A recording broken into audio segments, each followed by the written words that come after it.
Os processos judiciais mais relevantes e que ficaram marcados na história da Justiça Gaúcha estão dispostos na Galeria do Casamento. Eles trazem à tona temas que já tiveram algum avanço nos últimos anos, mas que ainda são alvos de discriminação e preconceito, como a representação social feminina, a homossexualidade, cotas raciais e sociais, direito à inclusão e direito à saúde. Em verdade, esse nosso caminhar começa ainda na década de 80, quando foram pronunciadas no Tribunal de Justiça as primeiras decisões a respeito dos transexuais.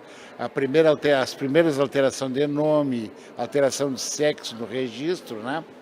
Então isso veio despertando em nós todos, julgadores daquela época, uma espécie de pedagogia e de curiosidade, até mesmo para nos debruçarmos sobre esses assuntos. Palavras projetadas na exposição simbolizam as facetas negativas e positivas da sociedade e demonstram que ainda é preciso debater e muito o assunto.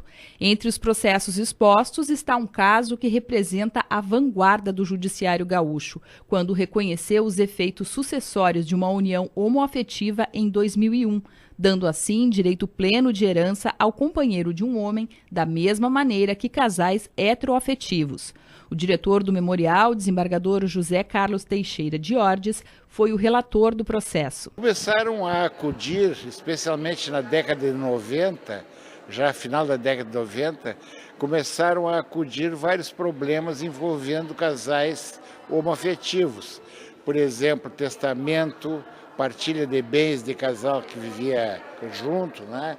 Aquelas discussões tradicionais em que as famílias se opunham nos inventários à presença do companheiro, né? Até que no ano de 2000, em abril de 2000, me foi distribuída uma ação que tratava de uma dissolução de sociedade de fato. O nome que se usava antigamente era sociedade de fato, que é um instituto que não é do direito de família, é o instituto do direito obrigacional, como se fosse uma empresa. Então se resolvia todos esses debates entre os casais do mesmo sexo como se fosse uma sociedade civil, como se fosse uma empresa, né? Então, essa decisão tomada pela 7ª Câmara, na ocasião composta por mim, que era o relator, mais a desembargadora Maria Berenice, que a presidia, e o desembargador Sérgio Vasconcelos Chaves, entendeu que, naquele caso, então, nós desnaturamos o título, passou a se chamar Dissolução de União Estável.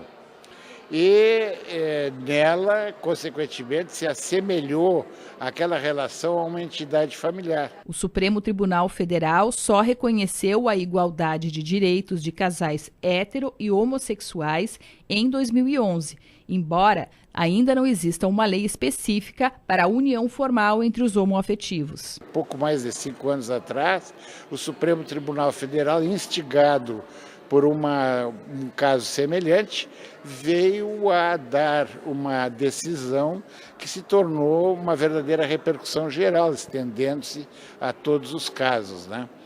Então eu acho que o nosso tribunal, o Tribunal de Justiça, deve ser elogiado por essa preocupação que sempre teve com as questões sociais, com a diversidade social, né?